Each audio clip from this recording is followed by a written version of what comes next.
It's time for the Mason Crosby Show with Mitch Nellis on the Wisconsin Sports Radio Network, powered by the Potawatomi Sportsbook and on the free Odyssey app.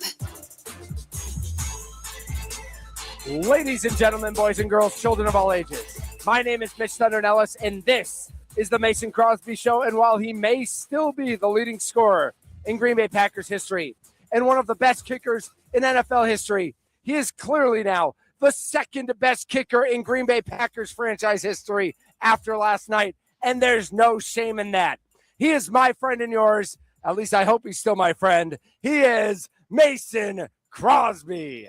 Well, I don't quite understand that, Mitch, but yeah, I mean, one night like takes me off that podium of the best kicker in Packers history. If we're going to say last night's win by the Brewers is the greatest win in franchise history. Oh, so we're going there. Okay, that makes sense now. All right, that checks out.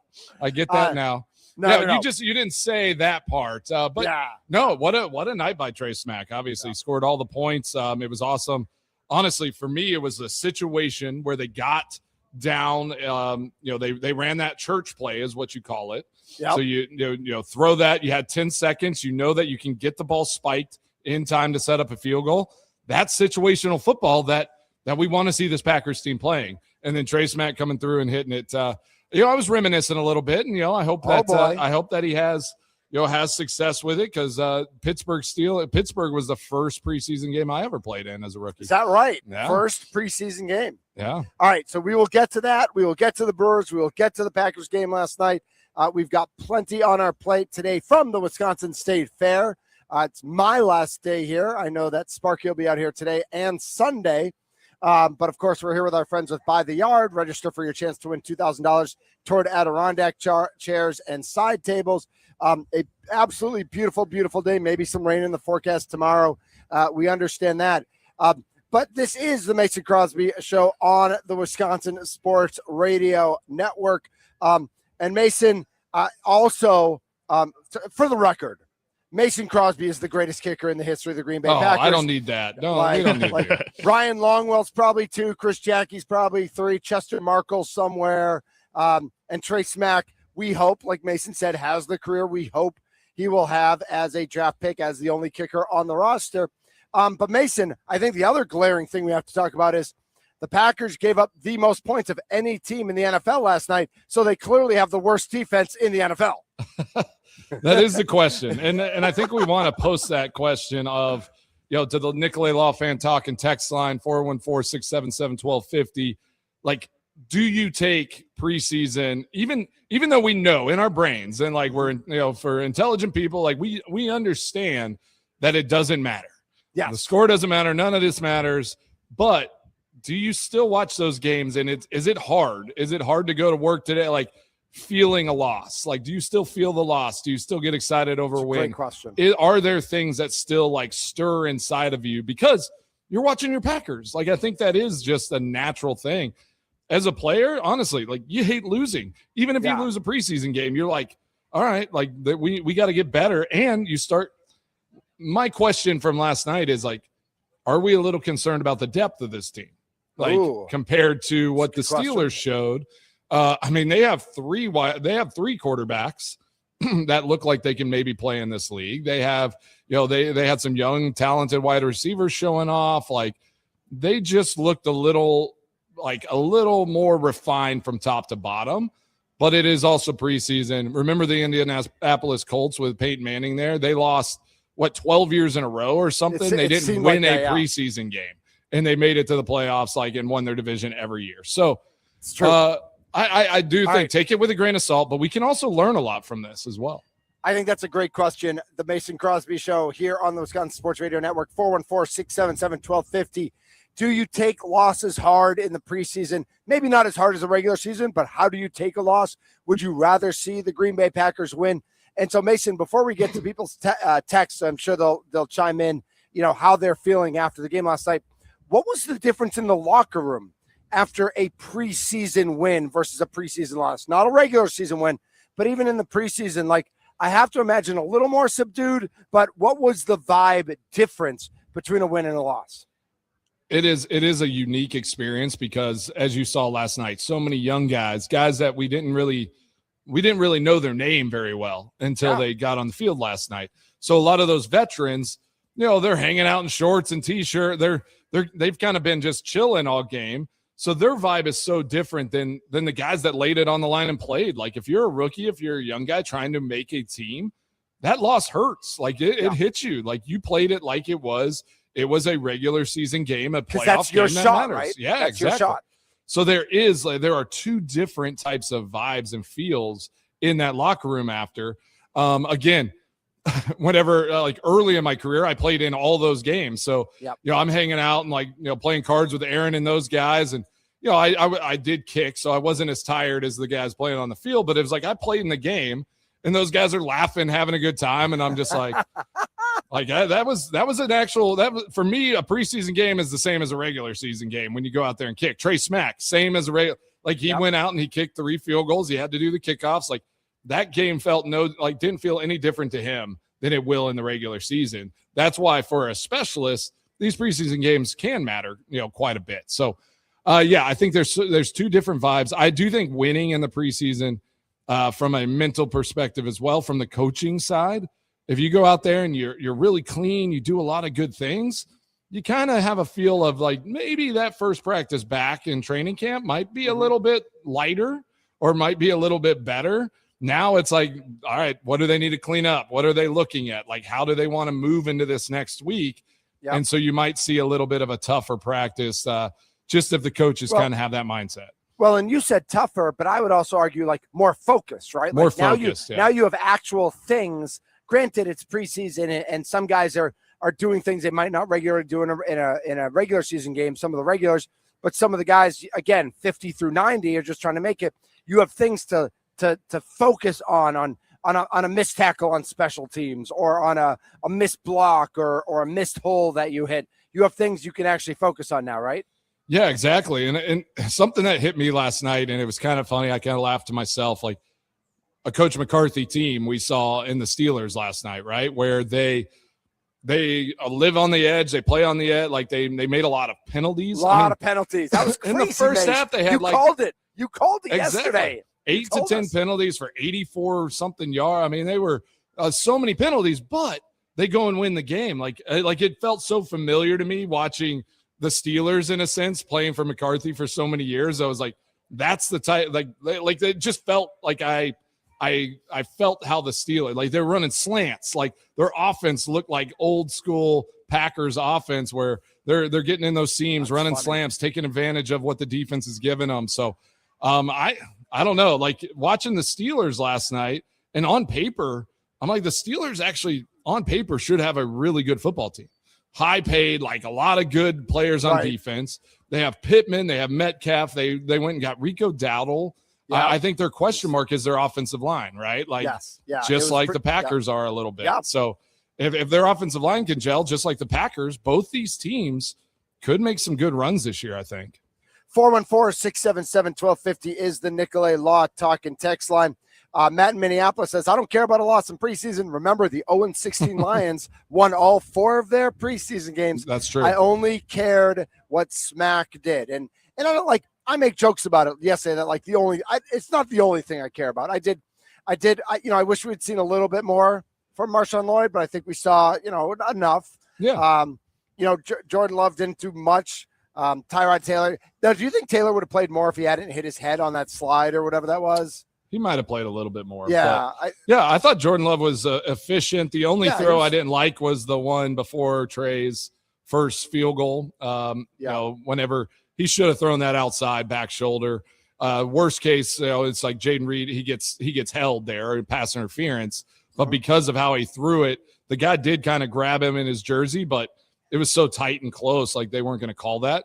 He needs to fire that outside. And that's kind of what we talked about yesterday, arm strength and all of that. Like, does Jordan Love sometimes try to, like, those types of throws, make him touch passes when that ball needs to be kind of fired out to that outside shoulder? Like when you think of Aaron Rodgers with Devontae Adams, with Jordy, like he used to fire that ball to that far shoulder pad before the defender could react. But if that ball just has a little touch to it, the defender can kind of react to it. So maybe some of those things, but again, I thought Jordan Love was efficient and and that kind of stuff he can clean up. He'll look at that film and it'll be cleaned up already today.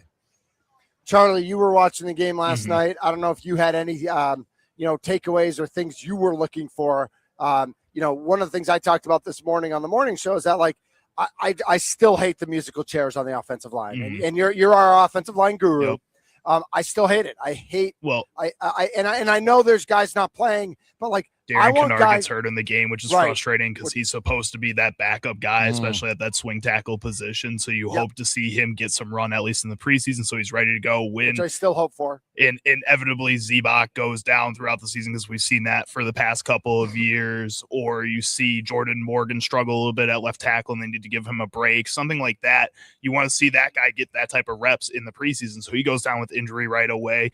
He wasn't exactly inspiring last season when he was out on the field, so that was something frustrating. So when you talk about the offensive line, I think that there's that to it. With Jordan Love and the touch passes to the outside, I think earlier on when he was starting, the first couple of years, I think he was really aggressive and would kind of dart those passes out there a little stronger. And I think guys would just drop it a ton. I think you were seeing a lot of these wide receivers that he was struggling with those first couple of years. A little bit. Exactly. So I think he kind of changed his approach to that to start kind of lobbing it in there. At this point, though, when you start giving these wide receivers those contracts, when you start giving these guys a little bit more confidence, they should be better as wide receivers, and he should be able to start putting more onto that ball to get it out there a little bit more. Sticking with the quarterback position, Kyle McCord was a guy I wanted to watch last night, and I think he really proved himself as a potential backup. I'm pretty sure, and this might be a hot take for some people, about halfway through the season, Kyle McCord is going to be the backup quarterback over Tyrod Taylor. Like, I think he's going to earn that role. Because of father time or because of injury? Because McCord's going to be on the practice squad. It's going to take a lot. I think, but what he's going to show in the preseason, I think they got 2 more games here. He's going to get a lot of run throughout those 2 preseason games too. I think he's going to help his case a little bit more, enough to the point where he'll get an opportunity, I think, through injury to be activated put onto the active roster and potentially keep a spot if Tyrod Taylor has to be the guy that starts a little bit and struggles a little bit. Or Tyrod Taylor, who hasn't been healthy for the past 5 or so seasons of his career, gets hurt too at some point. Yeah, I can see that a little bit, Charlie. I think what McCord could be is he's going to be a guy, unfortunately, that's going to be released probably, and they're going to try to get him on the practice squad. I think what you have to guard against there is him not having too good of a preseason. Right. That someone snatches him up. I said that this morning, Mace. Yep. But like now there's so many mechanisms that, like, for keeping guys on the roster, and then you kind of hide them out, and he'd be a guy, if you get him on your practice squad, you probably have to protect him week in and week out, and activate him and get him moving into that space. So, I don't know if he's quite there yet. I still think Tyrod Taylor is the locked in backup. So, but I do think a guy like McCord, I think that shows some growth, and that's like exciting for this team, right? Because Jordan Love is the quarterback for the future. Like, he is going to be the quarterback for this team for a long time. We have a feeling. So you need a guy like McCord to step into that role and be that backup for the next 2 or 3 years after Tyrod Taylor's, this 1 year. This is just a 1 year kind of stopgap to see who that next backup's going to be. And it feels like other guys they've had in the past, Sean Clifford, like, he never excited me at all to be able to take that role. Like, Kyle McCord, when he was brought in as that undrafted free agent, like, he kind of gave me that kind of juice. I was like, okay, this is a guy in college who had multiple opportunities at bigger universities, kind of fell off a little bit, ends up at Syracuse, and then plays pretty well there.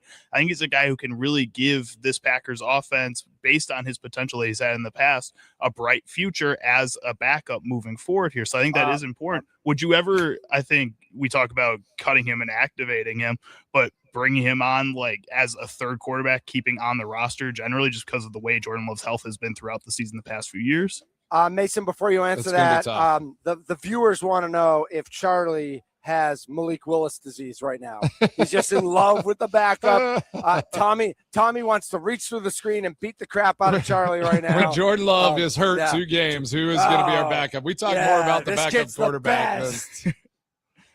Syracuse. I do want to talk about a player on the Pittsburgh Steelers, though. My boy, Robert Tonyan. Tonyan is people my are guy. asking about Tonyan. And I love Tonyan, and what a night he had last night. I mean, he looked like he was moving well. He almost looks like he's like thinned up a little bit, like he looked a little leaner than he has the last couple years. Great hands. I mean, catching the ball, like doing everything. Like, like if he, I guess he's going to be on that team, but if he's not on that team, would that be somebody that the Packers kick the tires on to bring back and shore up this tight end room a little bit? Yes, but because of where the tight end room is, not because you need to go on some reunion tour with Robert Tonyan. It's literally because we need a tight end. Exactly. Like he was really, really good, and then he just had injury issues. Yeah. And they really derailed his career. But if he can play and he doesn't make that team, you talk about him, but if you watch till the end of the game, that Milwaukee's own Riley Nowakowski scored a touchdown at the end of the game. A Wisconsin guy who then went to Indiana and won the national championship. But he is a Milwaukee guy through and through. And so maybe, they're fighting for a tight end spot, and whichever of those two don't make the team. If the Packers went after either one of them, I'd be happy with it. We know who's making the team. Tonyan's making the team because of his relationship with Aaron. So that's how it works. If it's up in the air, we know which one is which would you rather have? Would you rather have the veteran tight end who's been around the league a little bit, been there for a guy like Jordan Love, who, again, as you wait for Tucker Kraft to get fully healthy, as that room gets fully healthy, that's the guy to lean on a little bit potentially, or the guy in Riley Nowakowski who made a name for himself at Indiana by being that gadget style tight end player to be a useful tool for Matt LaFleur's offense and kind of help give you a different dynamic than you've had before.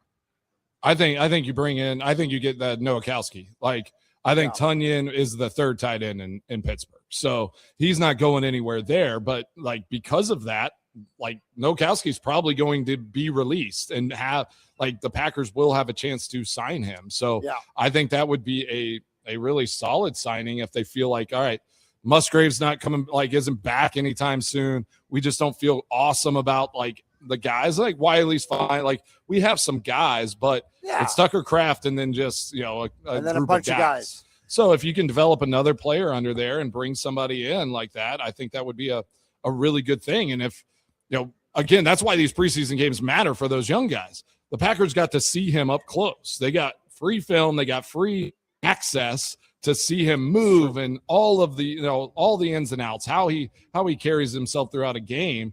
And those things are invaluable. So I do think somebody, that's how it always works. Preseason, whoever you play, I always feel like you pick up a player from one of those teams. Like it's hard in preseason. Because you saw them in real life. Yeah, because you got to see them. Yeah. 414-677-1250 is the Nicolay Law Talking text line. Hey, Crosby, how about if your team looks soft as usual? Fire Softy to LaFleur before other fans are excited when they finish 9-8 instead of 8-9. That's from Greg. Greg's just mad about SAWFT soft. Do we think they're soft? As Keyshawn Nixon looked a little soft. Keyshawn Nixon and somebody else wrote in. Keyshawn Nixon making some business. Matt from Long Island. Matt, thanks for listening from Long Island. A lot of business decisions made by Nixon last night. Isn't that interesting, though? I mean, he literally is the backup. He's not the starting corner anymore. Right. No. So, like, wouldn't you think in a game like this, you would like – all right, who's the number two? You would, like, kind of be pissed and go out there and just hit somebody? I mean, that guy was – like, the guy didn't want to get hit. Like, he could have cleaned him out, like, the wide receiver on that play. He kind of just try to patty cake him and get him down, and it's like, go and hit somebody. Like, this is your chance to show that, hey, like, you've had a bad couple weeks, but you're back in action and like you're feeling good. And I just don't think he stepped up to the plate there. Do you think he has a mentality of like, why should I have to prove myself? Like the only reason Cisse has been getting those reps over me is because I've been hurt a little bit, I've been banged up. Like, why should I go out there and hurt myself if I've earned my role on this Green Bay Packers team? And that's what they've told me before. Man, is that unearned by Keyshawn Nixon, or do you think the coaching staff has given him that mentality? That's a great point. And honestly, like being in those locker rooms for so long, the second you think you have like earned a spot is when you are gone. Like I've seen way too many talented players that think that they just don't have to do the work and do the. I think that's what happened hard with things Rashawn anymore, Gary last season, and they're gone. Yeah, exactly. Good point. Rashawn Gary last year, Mace, a little bit. Yeah, for sure. And so we watched Keyshawn Nixon do that, and that's where I'm really torn. Like, because I want Keyshawn to want it. Like, I want him to be good. If he's good, he makes you to want me. I want you to want to play football. Like, if you don't want to play football, go away and go do something else. But like that's unfortunately how it's feeling right now. Like that play in that game, like you can look at that one play and it's like, do you want to are you wanting to be out there? Because if you want to be out there, you're going to go and just form tackle that guy, get him on the ground, and go on to the next play, or at least hold on to him and let somebody else come and clean it up. Like do something. Yeah.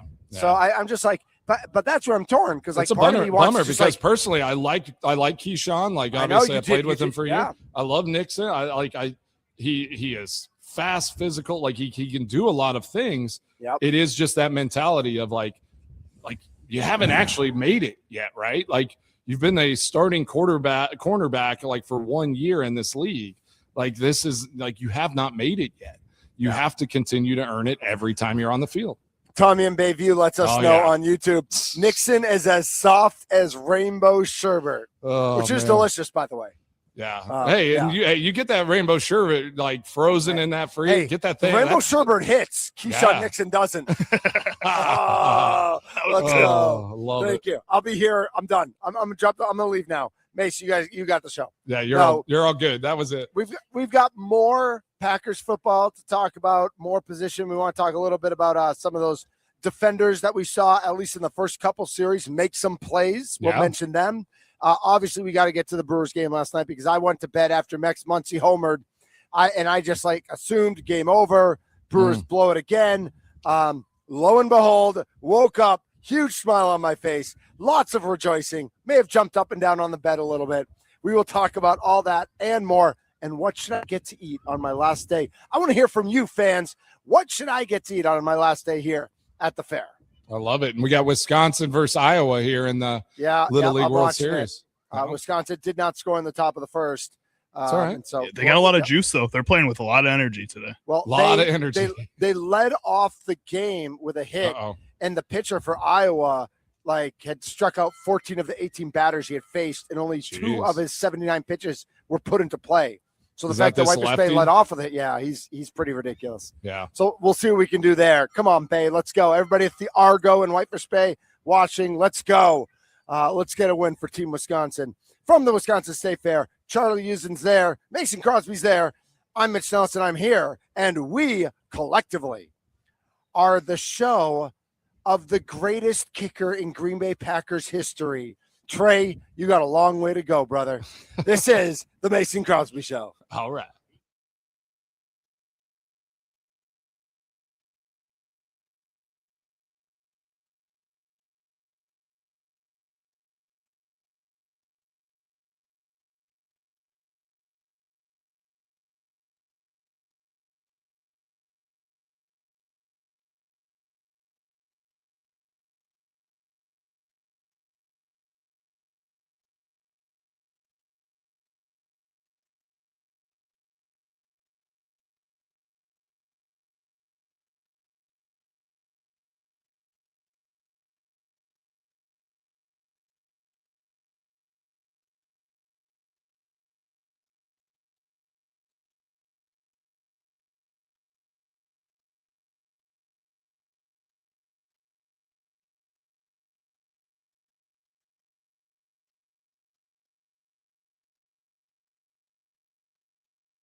I just have one announcement to make.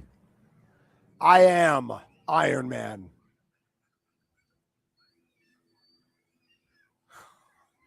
I mean, was that timing, money, or what? Did I hit what that you're or doing. what? Yeah, Radio Pro. You're a pro. Radio Pro. Yeah. Walk off again. Another mic drop. Just get on out of here. He's already got 2 today.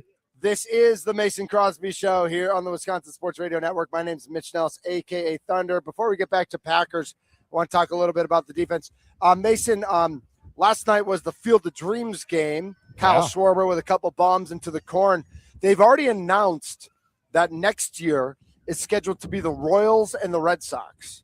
And so, as you know, the past couple of years, I've gone to spring training with a group of friends, and they are a mixture of like Boston and Florida natives, all Red Sox fans. So they're already talking about making this our trip, like not doing spring training since there probably won't be a spring training, and making this the trip. You want in? You coming with?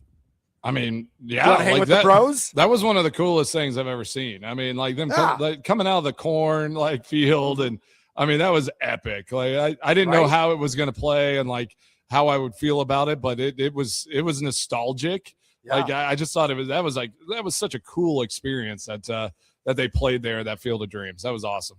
Hey, Dad, let me know if it's same dates. We'll see if we can make it work.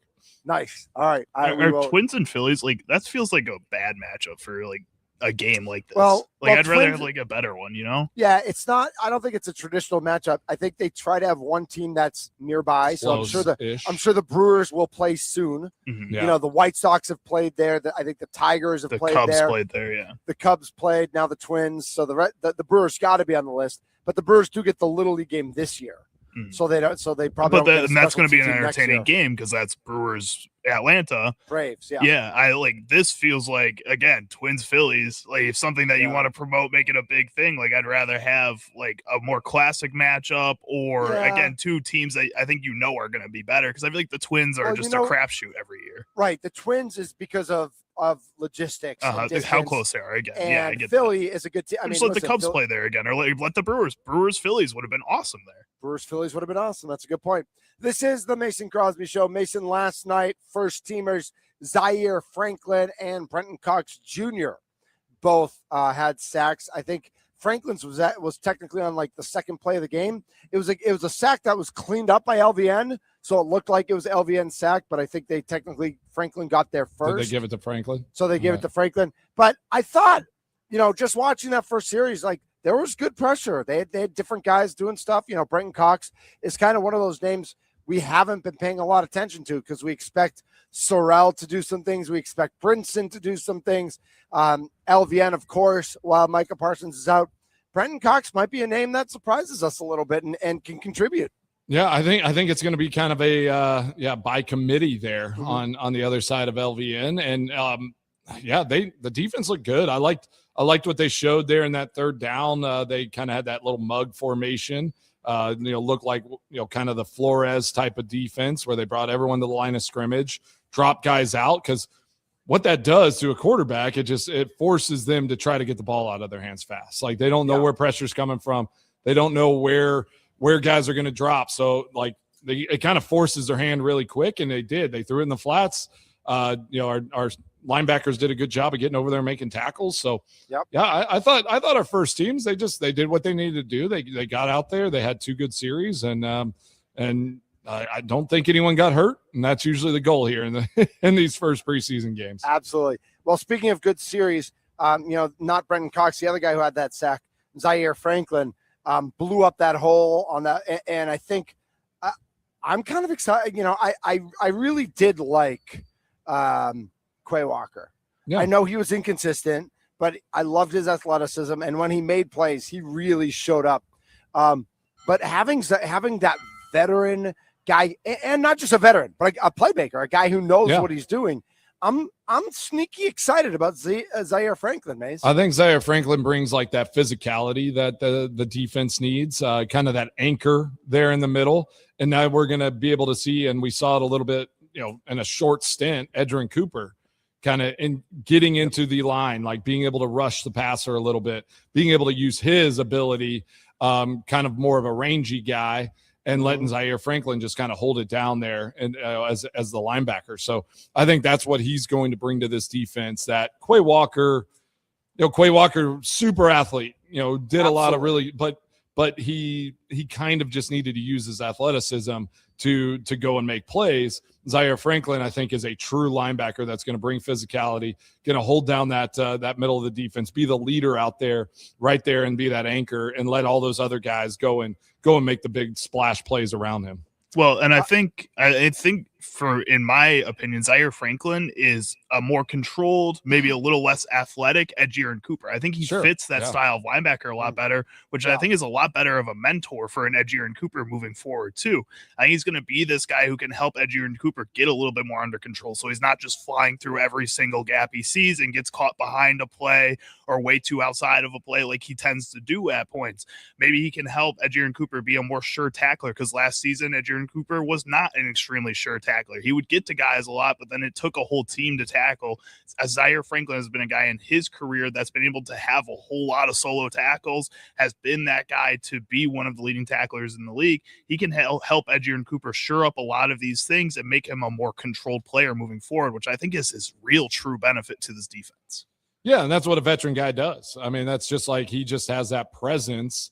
And he seems to be willing to be vocal in that space as well, which is unique. I don't think Quay Walker was probably just knowing him a little bit. He's not like a vocal leader. Like it was kind of, it took everything he could just to be out there doing his thing. Right. Like some guys, and that's not a knock on him. Just some guys are built different. Right. And Zaire Franklin seems to be built in a way where he can lead with verbally as well as showing like physicality and doing his thing on the field.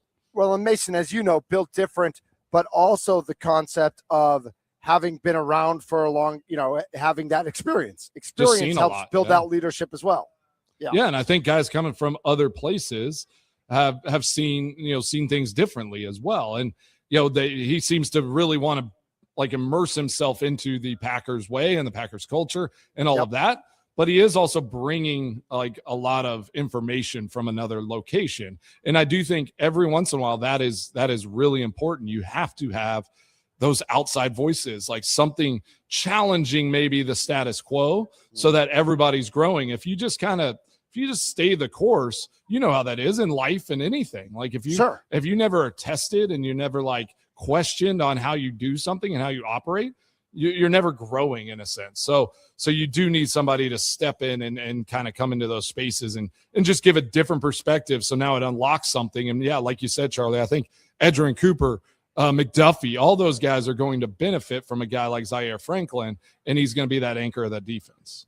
You're watching the Mason Crosby Show live on YouTube, on Twitter X, on Instagram, and on Facebook, courtesy of our friends at Growth Law. If you're injured, Growth gets it. That's GROTH, Growth Law. Give them a call. Keyshawn Nixon getting lit up on the talk and text line. No surprise there. Tommy and Stellis, that was a microcosm of the kind of all sorts of words I can't say that Nixon is. The team is better with him not on it. Guys like that can be a cancer in the locker room, like Jair Alexander. And I think, listen, Keyshawn Nixon can play football. It's going to be his decision whether he plays football. But, the coaches see it, his teammates see it. And Mason, I guess, I know it's preseason, and I know nobody wants to get hurt. But, is there any reaction to when you see a teammate just not give effort? I don't think anyone necessarily saw it like that. If you see a guy loafing, they will point that out. They will point that play out in the team meeting, and they should say this is unacceptable. We have a veteran guy, and we got guys that are there to make a play. You get the guy on the ground, and you move on to the next. I honestly think it needs to be addressed. I get it. We might not always love what our role is at this moment, but roles change all the time. Let's be real. Keyshawn Nixon will play some meaningful football for this Packers team throughout this season. Injuries happen, things happen. We need a guy like Keyshawn Nixon to be ready to play once this if he's not the starter, he needs to be ready to go. And if I'm LaFleur, if I'm his, the DB's coach, if I'm the defensive coordinator, I'm going to Keyshawn. I'm saying, hey, That's unacceptable. You might not like your role right now, but we need you in this. Like, we need you to be the best backup you can be. We need you to be the best leader in those spaces you can be, because you will play some meaningful football for us this year. And who knows? They might throw him back there to return kicks again. Like, I don't know. Like, he is at least he's played enough meaningful football for this Packers team that unless they get rid of him, unless they trade him, unless they can figure something out, like, he's going to be on this team, and somebody needs to step up and say, we need better from you, and we need to see it better, and you need to be a leader, whatever your role is, because that's what we talked about. Matt LaFleur, now that games are happening, are we going to see a different version? Because after exit interviews, it's like, oh, everyone was upset they didn't know their role. This is one of those moments. You need to go up to Keyshawn Nixon as the leader of this football team and say, hey, that's unacceptable. You might not like where you are right now. Earn it back. Like, be better. Like, go get this thing. Be like, Keyshawn Nixon. Yeah, like, you have earned a starting spot on this team before. Go and be that guy. What you did last night on the field is unacceptable. Like, we want to see more from you. Like, go and earn this thing. Because if he does that all preseason, nobody's going to, like, he's not going to land anywhere, right? Like, he's not increasing his value for another team as well. So, like, he needs to kind of check himself and make sure that he is earning his value either on this team or on another team, and have pride in that. Like, have pride in going out there and doing your best every time.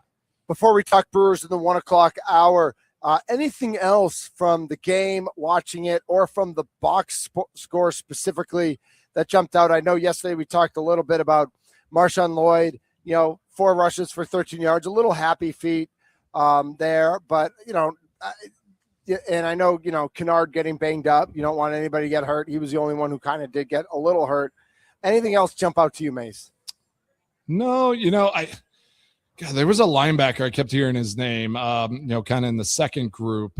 What was his? It was one of these young linebackers, and just kind of kept hearing his name on tackles and around the ball. And it's like, those types of guys are guys Mark that, like, Perry had 6 tackles in this game. He's a safety. Exactly, yeah. So did Mervyn. So it was Kenyon. a safety. Kenyon. I kept hearing Kenyon. I liked how he was moving and playing, and again, learned a lot about special teams. I thought our special teams, for the most part, and the coverage units looked better than the Steelers. Like, we covered well. We had physicality. We were forcing them to hold our guys, which I know penalties are penalties, and it's subjective sometimes, but whenever another team is getting penalties against your team, that means your guys are doing something right. They are fighting through blocks. They are doing things right. So I like seeing those types of things. And so I do think, for me, watching the special teams, I thought our special teams unit had a really good game and kind of won that game last night on that third team. All right, well, we've got plenty still to get to on the Mason Crosby Show. The greatest victory in the history of the Milwaukee Brewers last night. Some people are calling it the biggest win in Major League Baseball history. Yeah, for sure. Greatest comeback ever. Greatest comeback ever, literally, of August 13th, 2026. I actually don't know. I probably should check. Yeah, don't guarantee that. No, there was probably a bigger than a 2-run comeback yesterday in Major League Baseball. But we're going to talk Brewers in the 1 o'clock hour. Plenty more to get to. I've got some suggestions on the talk and text line of what I should eat on my final day at the fair. Keep those coming in, 414-677-1250 as we look ahead to the weekend. It is a beautiful Friday at the Wisconsin State Fair. Charlie Usen is in our beautiful studios powered by the Potawatomi Sportsbook. Mason Crosby, as always, the leading scorer in the history of our Green Bay Packers. And I'm just Mitch Nellis, and we're the Mason Crosby Show. Hey, Mitch.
Taking care of business here at the State Fair.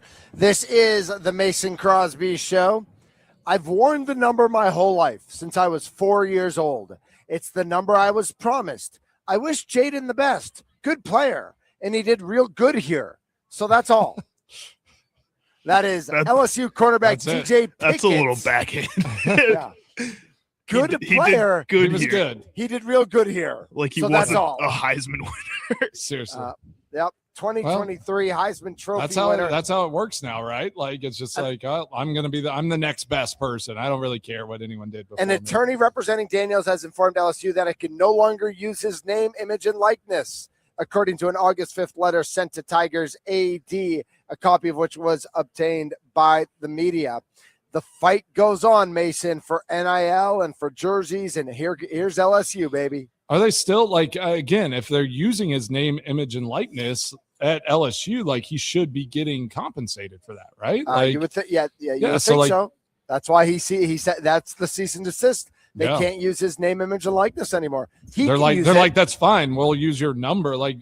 You don't. Right. Yeah, you don't own the number 5. So no, but so can he sell purple and gold jerseys? I wouldn't let him if I was LSU. Number 5 that don't say LSU on them, but are in the LSU's. I would have a whole wardrobe ready to go if I was Jaden Daniels in purple and gold that don't say LSU. Make his own clothing line, right? Yes, thank you. I would the Vikings. So, yeah. Well, then he's there's some. No one wants to do that. He wouldn't stoop that low. The Daniel family is deeply disappointed and feels profoundly disrespected by LSU's decision. Oh my gosh. Yeah. Well, if you strenuously object, Mason, then it counts for something. His number wasn't retired. I mean, that's so what number was Joe Burrow? 9. And he had a press conference earlier today where he was like, I don't know much about the situation. I don't really talk to Jaden or anything. He's like, but they told me my number 9 wouldn't be worn. And then Lane Kiffin went on to a second press conference after his first one where he's like, I didn't have any involvement with this. This was the past coaching staff that promised this kid that number. He also then said today, he's like, well, if a kid came up to me and was like, I want to wear number 9 or recruit, he's like, well, I don't know how I would handle that. Dude, you can't just toe the line. You got to say, no, he's not wearing her. Yeah, he can wear it because we let this kid wear number 5. So he can wear 9. Lane Kiffin has sniffed too much spray tan here in the last month or so to know what he's thinking. But what's crazy is sometimes he sounds like the most reasonable person in this whole situation because Jaden Daniels feels petty for this. Well, LSU, just say, oh, it's the new 7. We're just going to treat it like the new 7. Jaden Daniels, you were just the first one to wear it. Just try to spin this somehow. Make it different. You're just not doing anything. Yeah, it's okay, and it's if Jaden Daniels doesn't have a deal with them anymore, with your name, image, and likeness, Right. They don't have to just because they promised you something, you don't have a contract with them. If they were paying him for that number and for his likeness, then I get it. But if he's not getting anything back from the university, it is just a promise. It's just somebody's saying the words. But here's what's interesting too. They have so many players. You can't retire and not have numbers available in college football. If you just start retiring everyone's number that does well at your school, you just won't have enough numbers to give out to players. It's impossible. Right. Guys are going to be wearing 120. Right. It's not NFL. It's not NFL. It's not sustainable. Guys on a roster. You got 90 plus guys, and I think we've seen that from most schools. The Badgers have 4 total numbers. Yeah, exactly. Right. If you won a Heisman Trophy there, they have retired that number, but they've made that decision. Whereas other schools, I'm interested to see where this goes. What is LSU going to do? What is Jaden? And Jaden said, Jaden himself said, I don't really care. I'm focused on the Commanders. I'm going to let it play out. What is all? Then why is this happening? Well, I think he cares. I think he's just not involved in it right now. He's letting his family take care of it. His lawyers told him to say that. His mom told him to say that. Is what it was. Wow, nice. Again, does a number define you? It's the name on the front, and the name on the back. Shouldn't the number shouldn't matter.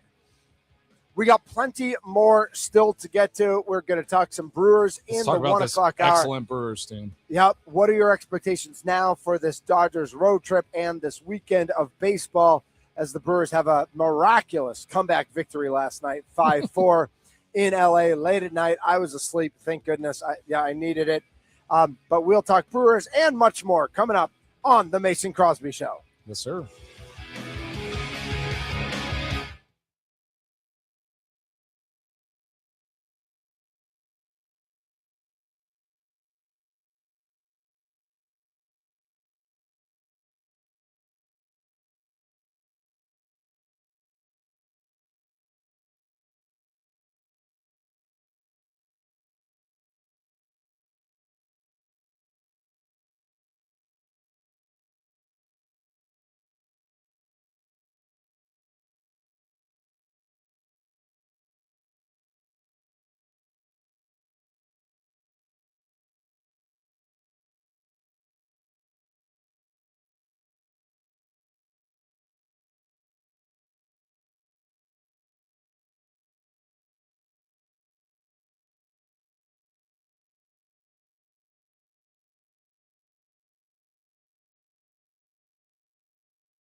A Super Bowl champion. The Green Bay Packers have won the Super Bowl. The Packers' all-time leading scorer. A game winner for Mason Crosby. It's time for the Mason Crosby Show with Mitch Nellis on the Wisconsin Sports Radio Network, powered by the Potawatomi Sportsbook and on the free Odyssey app. What it is, what it do. Welcome in to hour number 2. Oh, jeez. Where are we high nooning today? Nowhere. Error by the second. Oh, baseman. I saw it. Yeah. Gosh, you're locked in on that. I just want to give him a hug. I just want to. know. Like, that's the worst when there's Just hug errors everybody. and stuff like that. Like, these kids put so much pressure on themselves. They Ugh. want everything to go just perfectly. It's a tough hop. Gets them in between. All right, so it's 2-1 Iowa right now. Yeah, In the it bottom was of the just third. one run at I least. know. Fine. Iowa's second and third with nobody out, so we'll see what happens. This is the Mason Crosby Show, live from the Wisconsin State Fair. My name is Mitch Nellis, a.k.a. Thunder. Some happier baseball news last night. Our Milwaukee Brewers, Mace, I don't know if you, checked the score or you went to bed. Max Muncy hits a 3-run homer off of Anthony Senzatella. Antonio Senzatella. Man, I anglicized that, huh? And off of Senzatella, it's 4-2 Dodgers in the bottom of the 6th. I went to sleep assuming bad things, woke up to very good things. Hit after hit after hit after hit in the 9th inning. The Milwaukee Brewers come back and win 5-4. And boy, Mason, did they need this one.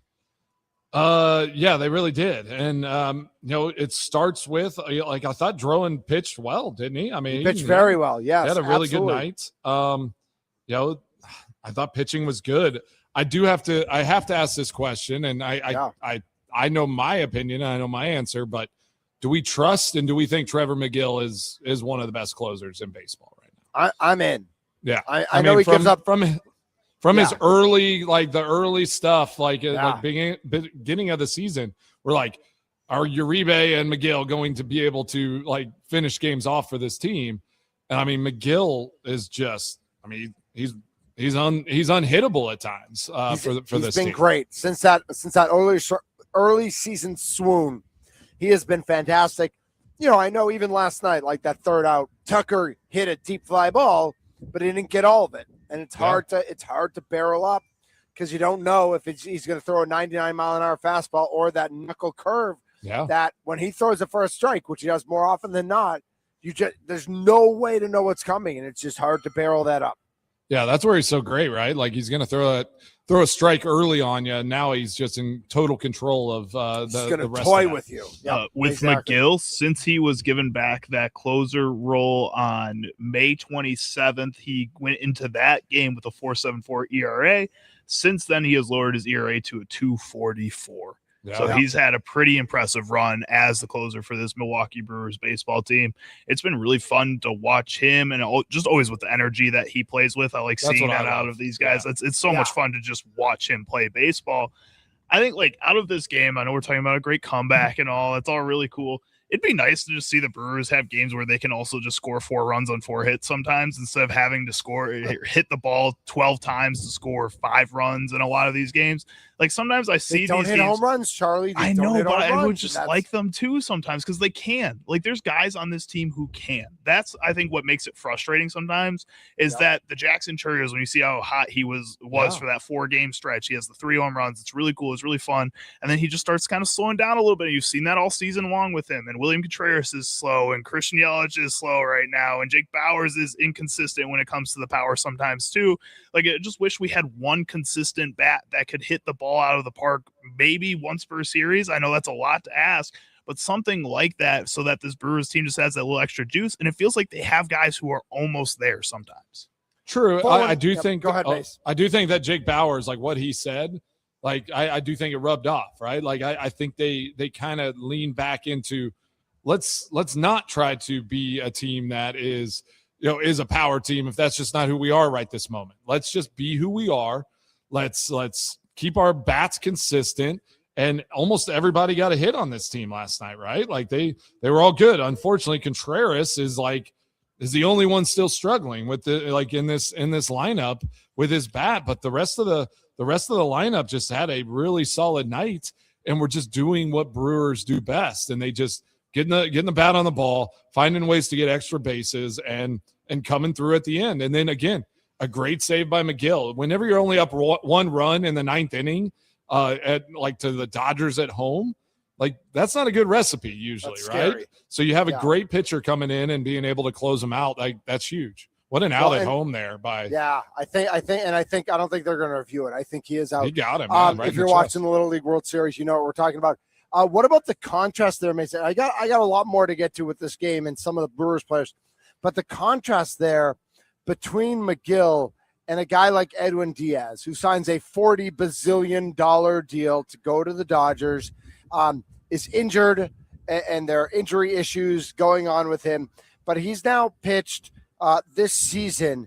His stats are eye-popping. Yeah, how bad he has been. An 11.57 ERA.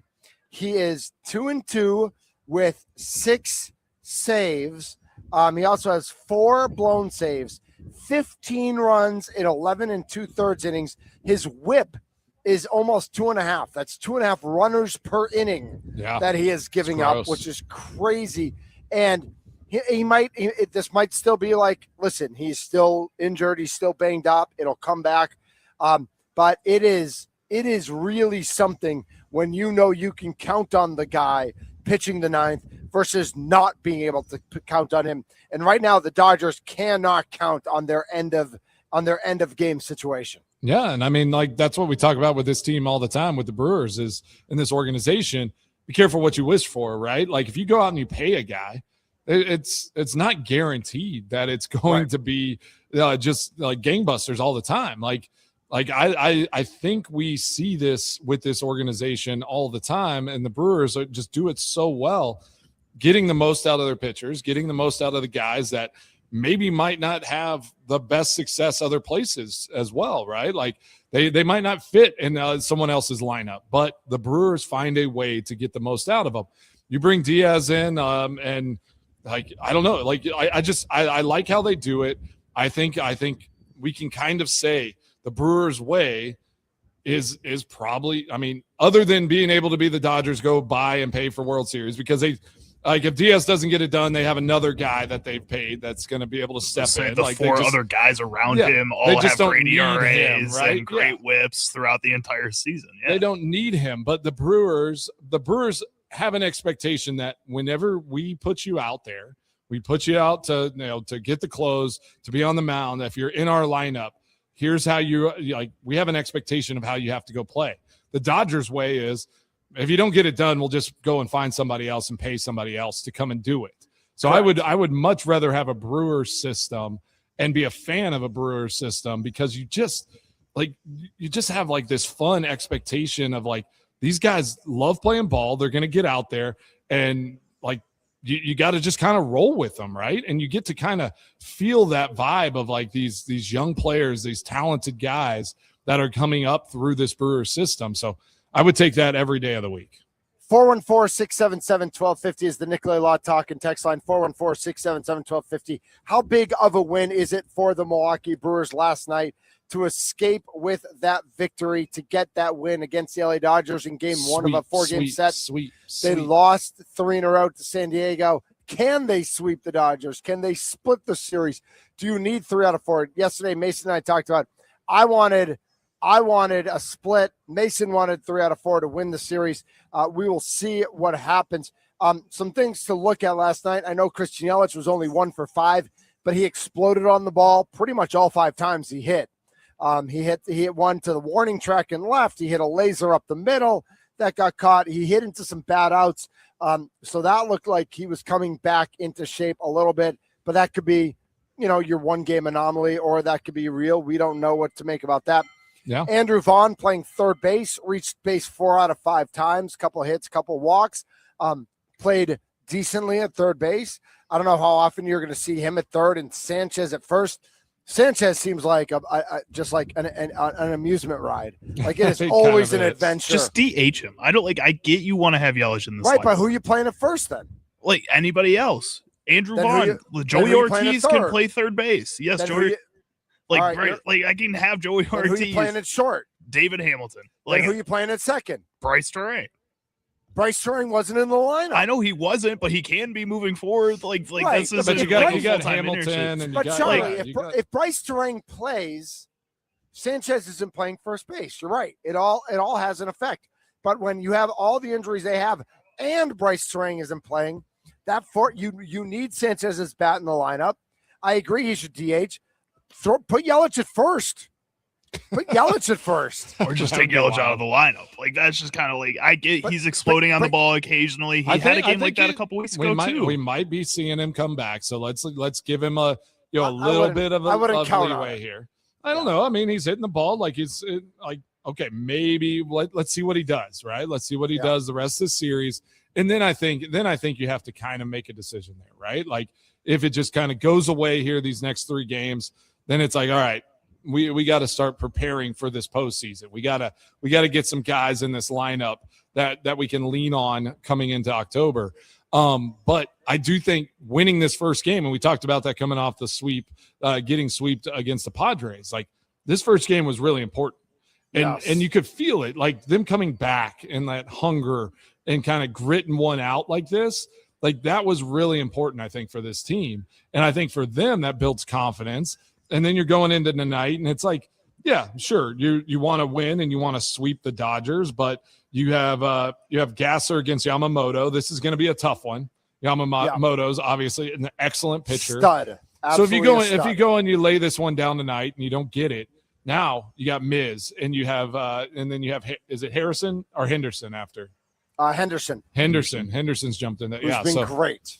So like, you go in, you're in a spot where you can win 3 out of 4 of these games. Mm-hmm. Like, I think that is like anything. Like, if you said you go to the LA and you win 3 out of 4, everyone's happy with that. So winning that first game last night was really, really important. And I think how they did it can spark something really good for this team. They're obviously really good. Like, we can pick this team apart any way we want. They are a really good baseball team, but Like, I think things like that, though, can make you great. And, like, you have to find ways to win ugly games like that. Find a way to get a bunch of hits and win late and, like, go and beat a good team like the Dodgers in LA. I think these things you collect throughout the course of a season, and then you can apply them in those crunch times later in the postseason. Bob in Minneapolis writes in, my expectations of the Brewers haven't changed for a decade. 1, exciting. 2, do nothing at the trade deadline. 3, teams the Brewers will play in the playoffs improve. 4, crash and burn in the playoffs. 5, the speech. What an exciting season. And all these players are up-and-coming prospects. 6, then call losing winning. Bob in Minneapolis. He can drop the mic. Christian Yelich is slow now. He's been slow for 4 years besides last year. We don't mean slow running. We mean slow as producing. I think that's what he means too. Yeah. Yep. Yeah. By my estimation, he owes Brewers fans about $60 million, and that's being kind. Is that how it works now? The players owe the fans back money? I think so. I'll take my check. There it is. Hey, guys, how about Joey Ortiz now batting 246 and Yelich 231? Hard to believe. That is wild. And Scotty Tiffany says, that game was huge, if only to build confidence and momentum. Looking forward to the sweep. Yep. Sweep. Let's go. Mace, you're feeling it. Yeah, you know how I am. Like, they won the game. So I'm like, all right, sweep is on the table. Why not? Why not? Yeah. Why not Gasser just go tonight. Just go and smoke them. Let's go. Oh my gosh, Mace, if they get a win tonight, like then all that's what we're talking about, though. That's what Paul Wagner care? Talked about, right? Yamamoto is going to give you maybe 2 chances to get something on him, right? So you're just going to have to keep this thing close through 5-6 innings, however long he goes, and then you try to open it up. Like, that's a strategy against a great pitcher like Yamamoto, right? It's just you just try to survive through 6 innings, play great defense. Like, Gasser needs to keep it together, and then you try to open it up there in the 6th, 7th, 8th inning. Mitch, you had said that you wanted to split with this series. So if they go and win tonight, do you not care what happens in the next 2 games, or do you still are you looking for the sweep then too? Or are you all of a sudden like, okay, let's take a break now, let's reset. We were fine in the first 2 games. Like, do we care how Miz does that much? Or are we in that same kind of mindset we've been for the past month with him? It's a good question, Charlie. That is good. So I think, as I predicted a split of the series, I always assumed a Miz win. Okay. Partly because it's Miz, and partly because it's going against Robleski, who they already blew up this year, and that matchup just heavily favors the Brewers. So if they were able to get a win tonight, I think, and I think we're allowed to do this. Like, we can reset our expectations. If they get a win tonight, I'd love to split the next 2 games. I would take a split of Saturday and Sunday if they were. Now, I'm expecting a loss tonight. You tell me Gasser is facing Yamamoto, and I'm going to tell you, I assume the Dodgers win this game. It's Gasser, Yamamoto. Now, anything can happen. It's a game. I get it. Robert Gasser has some really great performances this season. He does. Absolutely. But my assumption, as well as the sportsbook at Potawatomi, where the Dodgers are 2-1 favorites, my assumption is that the Dodgers they're the heavy favorite, so I assume they win this game. That doesn't mean they do, but it does mean they're the heavy favorite. So if the Brewers were able to win this game, I'm not going to come out and say, "Oh, you got to sweep now." Oh, yeah, yes. Do I want to sweep? Sure, I want to sweep. I'm a fan of the Milwaukee Brewers. I, of course, want them to win every game they play. But if they win tonight, I'm still going to expect a Miz win.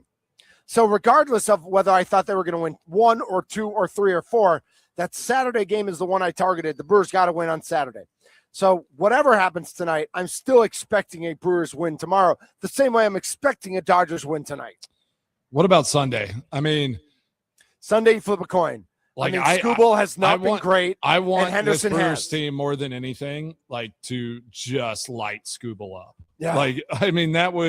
That would be the best possible scenario. And for Henderson to shut them down, because then I would take a YouTube video of that and send it to the Detroit Tigers and tell them, I get it. This is why you wanted Logan Henderson. This is why they wanted him, yeah. You can't have him, you jerks.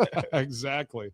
We kept him and we did the right thing. Exactly. I mean, I do. I think, Henderson has been so great. Our top 3 pitchers for this Brewers team are they're right there with anybody. Harrison has to figure it out a little bit. Yeah, he's a little up and down, but he's a little up and down. But yeah, it's.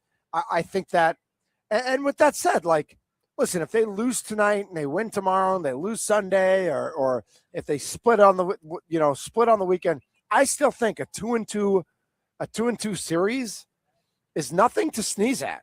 A 2-2 series coming off getting swept in painful fashion in San Diego, and then going to LA and splitting with the Dodgers, where you are facing Sasaki, Yamamoto, and Skubal, who are 3 really good pitchers. Yeah. I'll leave Robleski out of it, but the other 3 are real.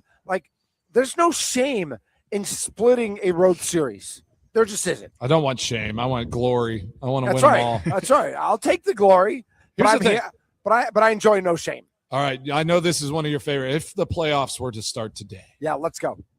So we got Miz, Henderson, Harrison starting first 3. Who's your 4th? Is it dependent? It's got to be May. Is it dependent on what's going on? Do you want a lefty or do you want a righty there? Does that matter in that 4th game? I think it's got to be Dustin May. I keep forgetting that we have May. But even it's so it's so frequent. And we talked about this team for so long. I'm oh yeah, there's Dustin May on there. Yeah, we got to remember that guy. Well, he's only had the 2 games, the 2 starts, so it's easy to kind of forget sometimes too. But just the the length he's able to go throughout his starts so far, I think that's he gets huge. You into the 8th. He can get you into the 9th. Dude, he gets guys chasing too. Some of that movement he gets on his pitches. He had guys chasing at things in the dirt. I love watching pitching like that. Obviously, Mizorowski is he's unbelievable. Watching him throw gas and the stuff he can do.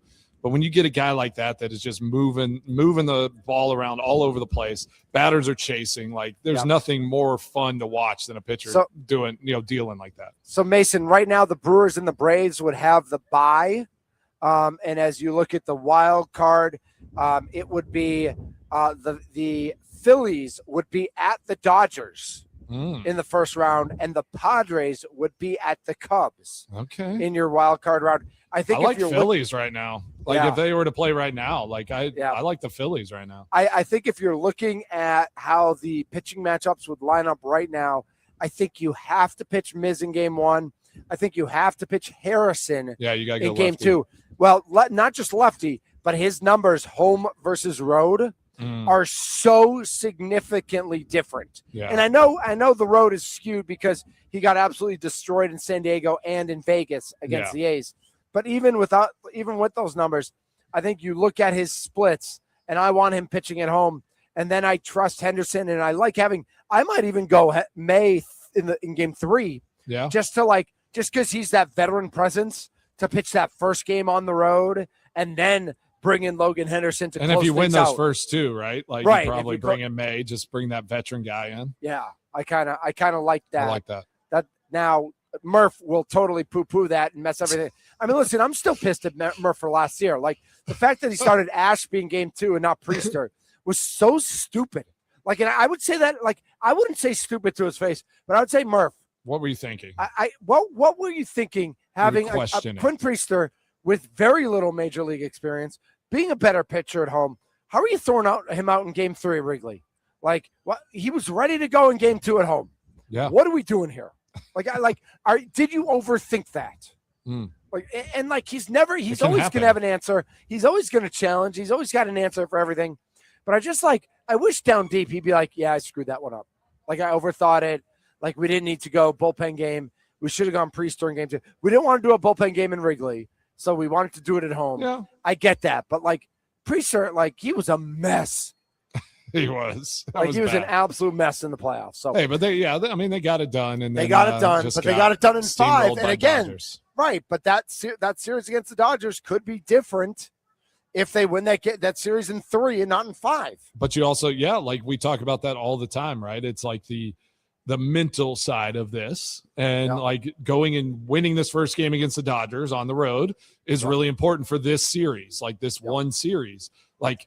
There is a mental load that comes with all that, a decision that a manager makes for the pitchers, and all that stuff matters. So I do think those things are really important, that you feel good about what's going on. If there's ever any little doubt in a player's mind, like you can overcome a lot of it, but sometimes that little bit of doubt and questioning can actually be infectious in a negative way.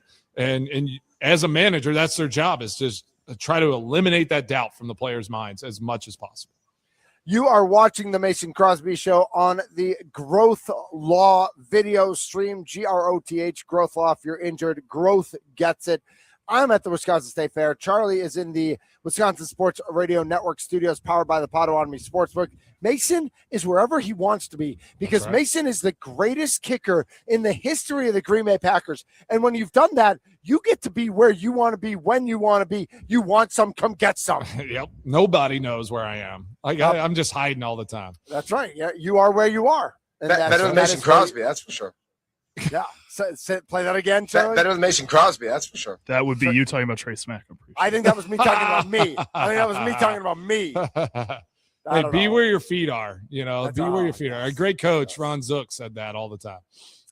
That's another Florida connection. That's right. Oh man, he would have loved Trey Smack. Just all over the place.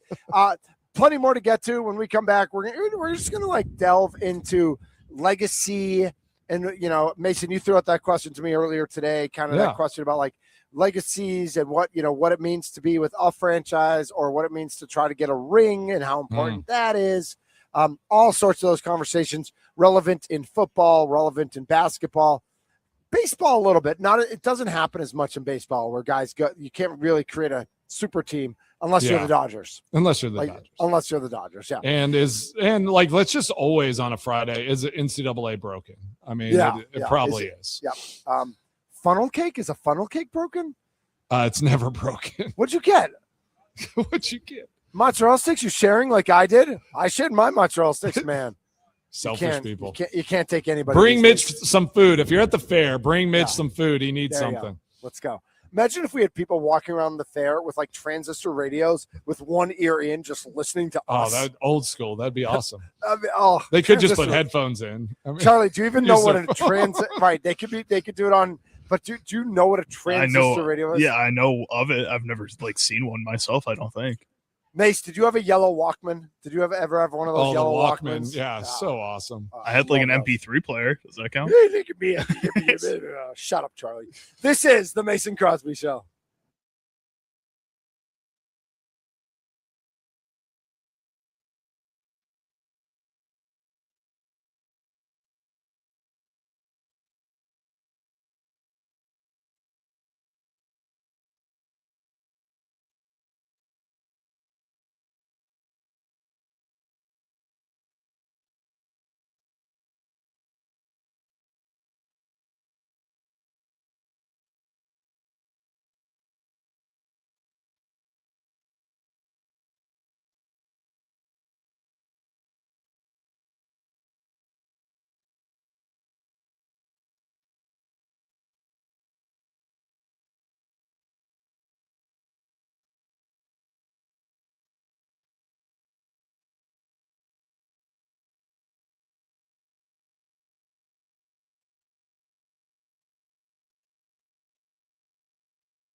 This is the Mason Crosby Show from Chicago, Illinois. CM Punk.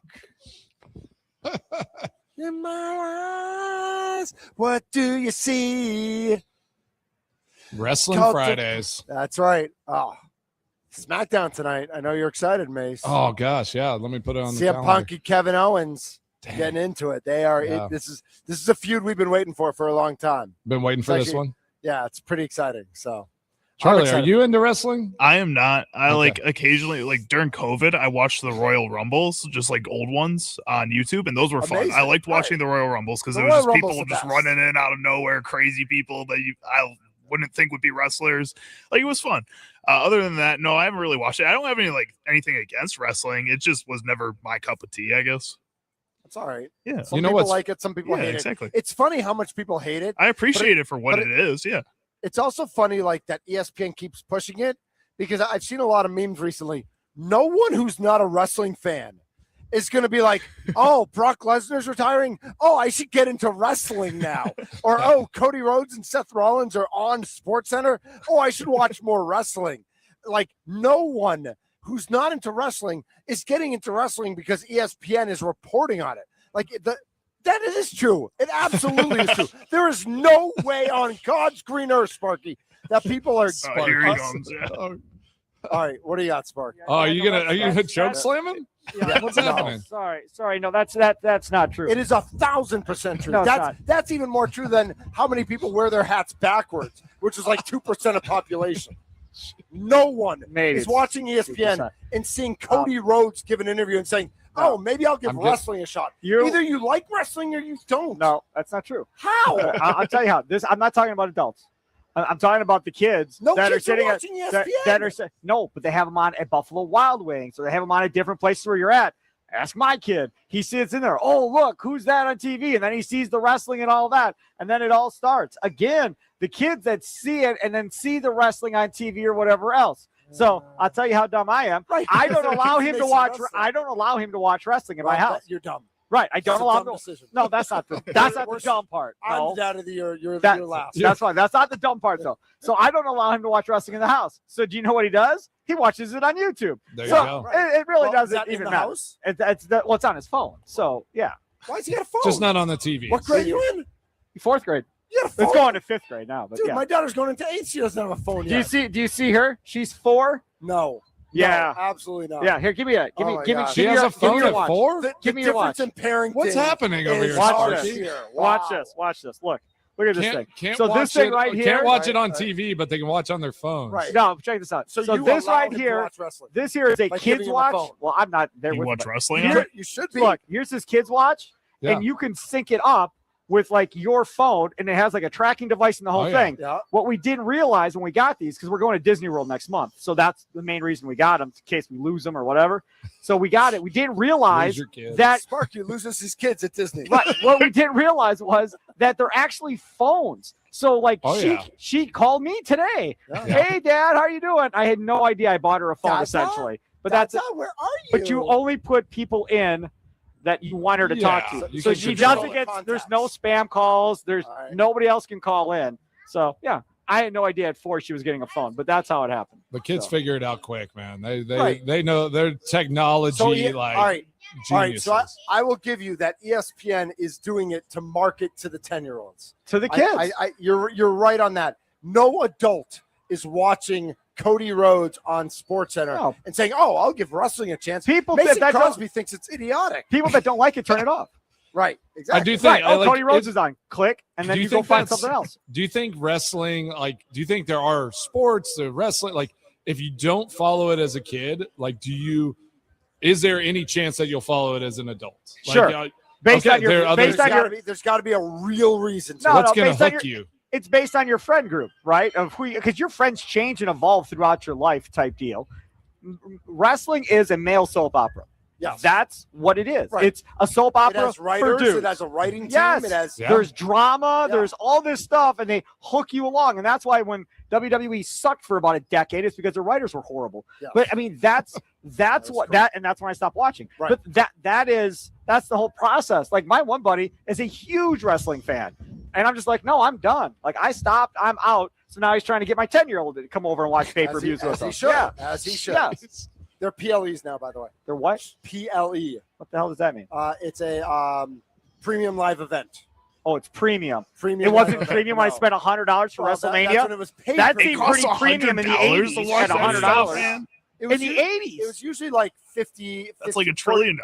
Like $59.99. But that's why you had to have friends do it, right? You had Right. to get everybody Right. Hey, together, all pull chipped the in. money. Hey, man, Yeah, we used to do it all we the time. never paid for him because my Jeff from parents wouldn't. Bayside. So I would go by my friend's house. His dad always got the pay-per-views because my parents wouldn't pay for him. Did So ever- and- I went by his house. So whatever. So that's so what you're Je- saying. Yeah, it My was like buddy a Jeff from community Bayside, everybody would chip in $5. Yes. Yeah. Yeah. And now the Potawatomi Sportsbook seemingly is going to start showing Well, those too. So I don't know. They we'll see. they didn't love it the first time they tried it. So. I don't know. I It's heard. because they didn't hire Thunder to be the host. But they got Blizzard Ball there coming up. Well, they're They're going to have a wrestling right. event. They are. going on? Yeah.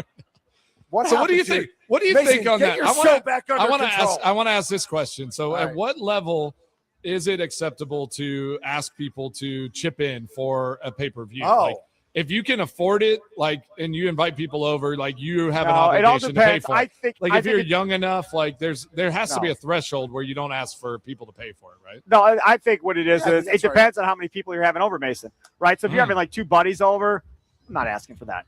If you're having 20 guys over because they all don't want to pay for it and want to Half come to of your whom you house, don't know because then- they're a friend of a friend. right? Then Yeah. you're charging like $20 a head. You're, like, Fine, come charging at over. the door. It's like a cover Yes. charge. Okay. Yep. But I'm Or only, just you know, bring snacks, right? Like, well, bring snacks either or a bring drink. snacks or. But as an adult, I'd say to Sparky, I'd say I'm charging like it's $10 a person, but I'm ordering the pizzas or I'm Yeah. I'm getting the Qdoba bar Somebody's or got to throw whatever it is. something in. Yeah. Right, so that like you're not feeling like you're getting ripped off. Like I'm not trying to make money on this, maybe a little bit, but hustling. Like, yeah, That's right. you're taking the We're all- money we're to hustling buy every the day, buy bro. the food and buy drinks. This is another little pet peeve of mine. Like, you bring a bottle of wine to a dinner party, to an event, and it might be like 4 or 6 people. It's a smaller thing. yeah. Hey, Mason, Is there an proud to say- obligation for the people that you like that are Sparky, what hosting was the to, last dinner party you went to? Mason, to Mason. open the wine you Open bring? your Like, I feel wine. like you should open the All wine right, that this is not somebody brings. Sparky's not in this. No, guy. no, I want it. No, I want You guys it. are fancy Mason, house, man. in my life, I'm 50. I've never been invited to a dinner party in my life. You've been So I don't invited know to a anything about party it. where you're Hey, having dinner. No, No, not never. like We're that. gonna Like, I've invite never you been guys to a over for dinner dinner. party. Yeah. Never been Yeah. invited to a dinner party. Do you My not wife bring and I things are- if you're invited over kids. to anyone's house? Can't like bring without the kids. Yeah. Not But we're always. gonna invite you guys over for dinner. Well, I have a Bring a wife bottle- that is bring a very bottle of like white. strict. We must bring something. Like, you can't go You to have to bring anyone's something. house without bringing it. Yeah, bringing something. I'm going to dinner at a friend's house tonight in Oak Park, Illinois, and I said, "What can I bring?" Would you And call she's it like- a dinner party? It's just us. It's just me and Nora It's a and dinner their party. family. But I said, "What can I bring?" And she said, "You are not allowed to bring anything." Like I They forbid. just like- want your vibrant personality in exactly. the room. But if there were a couple other families coming, I for sure would bring a bottle of wine or a bottle, something. Yeah. Yeah, we have a lot of like. Well, Sparky, you're on all my evites. Like we have people over, And from I time to ignore time. them all. I know. Thanks for coming over to my Yeah. friends. But like people bring. It's funny because people who know us bring us either bottles of rosé Oh, Yeah. or bottles of bourbon. so you're doing it for Rosé the all day. liquor. People who don't You know us bring You're us not bottles really. of red. You He's don't just really trying to care about stock these his people. cellar. No, Yes, that's that's And all now, he's and now doing. he's We don't want informing any of everybody it. who brings bottles of red to his parties. That's That's what he's right. really doing. That's the Right. sneaky. We're giving That's we're right. regifting those. Yeah, you're Yeah, just we hold are- those we to are. regift. We do, You're on it. Gosh. You are out of control, Thunder. dude. People like wine, right?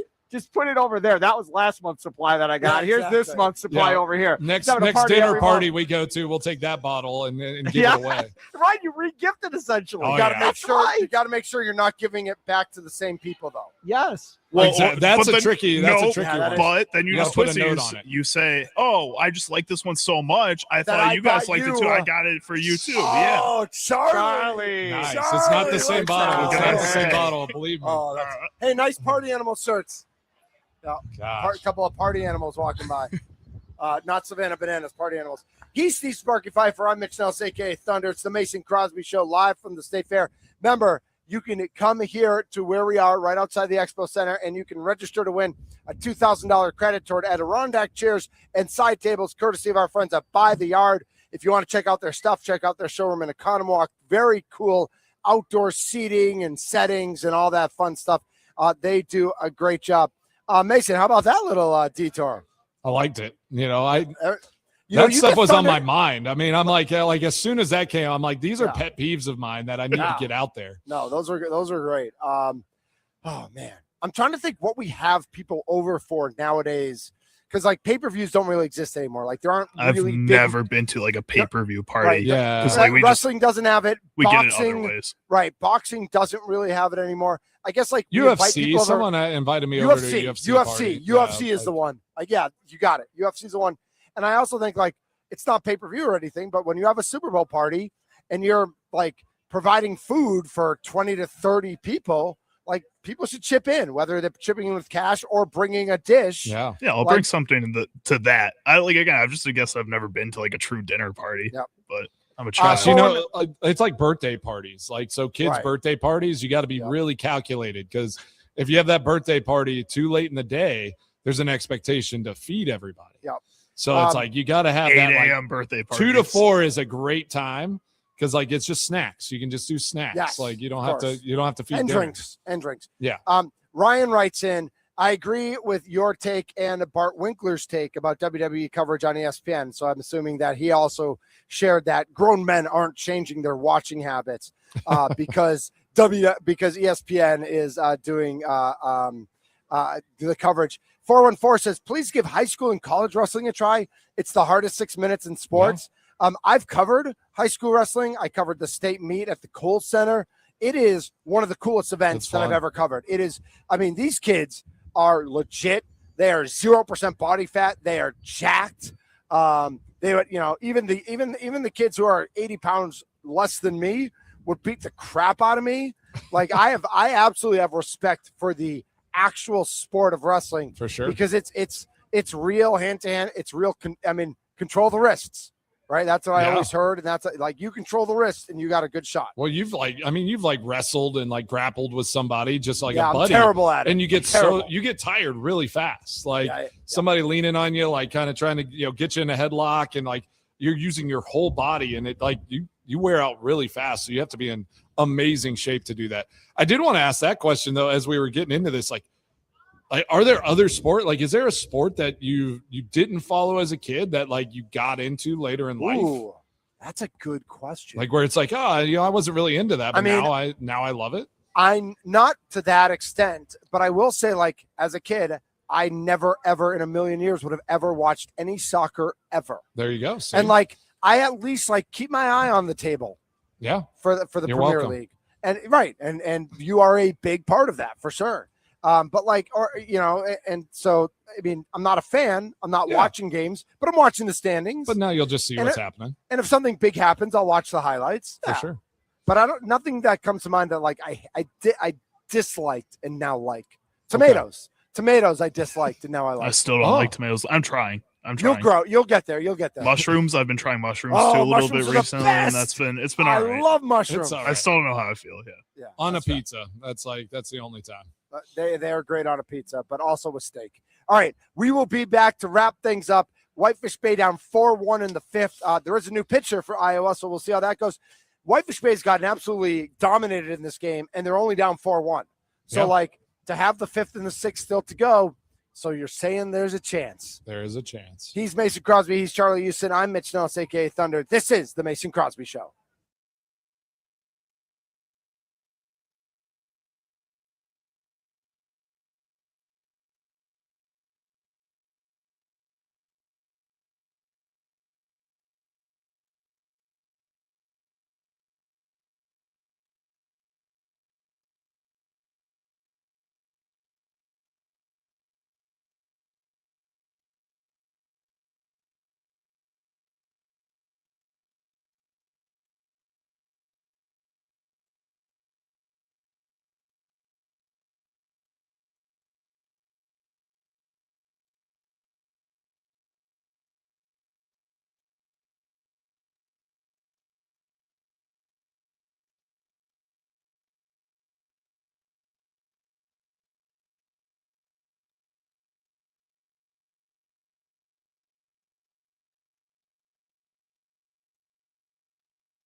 I want to know what you're thinking. What's on Mason Crosby's mind today? Now I'm thinking. It's time for Extra Points, powered by the Potawatomi Sportsbook on the Mason Crosby Show with Mitch Nellis. On the Wisconsin Sports Radio Network. All right. Thanks for joining the Mason Crosby Show all week here. Mitch Thunder Nellis from the Fair. Thanks for holding it down. I'm going to talk about it. Yeah. All right, but I got time on. I got something else I got to talk about first. Okay. Wisconsin's Go ahead. down No. 4-2. Yeah. Mason, there's a guy here wearing an Aaron Hernandez Florida Gators jersey. No, he's not.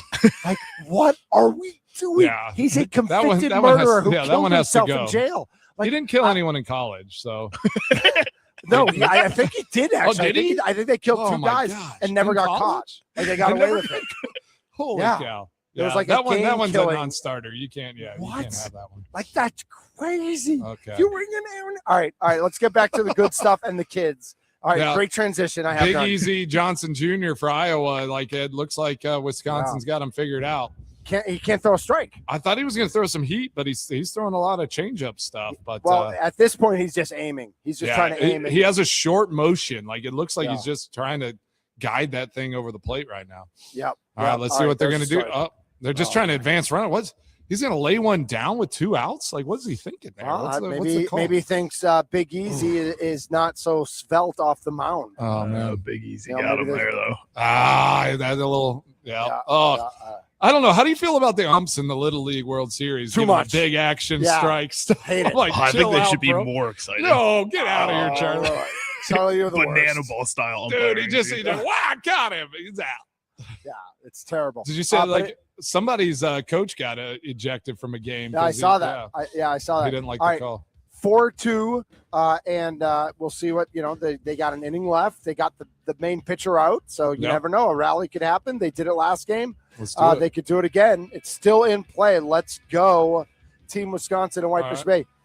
Mace, have a great weekend, man. Yeah, wish me luck tonight. We got like 10 teenage boys coming over for Nolan's birthday. So, Oh my gosh. Yeah. And then Little he's driving. hibachi, and then Oh, and then nice. I'm going to take them all out to the lake tomorrow. So, lots Love that. of good vibes for the Crosby family. When's he getting his license? Monday afternoon. Good luck to Nolan. That's right. We'll talk before then because we'll talk on Monday. Go Brewers. Let's go. Packers. Don't worry about it. Smack that. He's the best. Yeah. Trey Smack's the greatest. Everybody enjoy the fair. Eat everything. Do everything. My name's Mitch Nellis. He's Mason Crosby. Charlie Usen, thanks for your help all week. We are the Mason Crosby Show. Have a great weekend.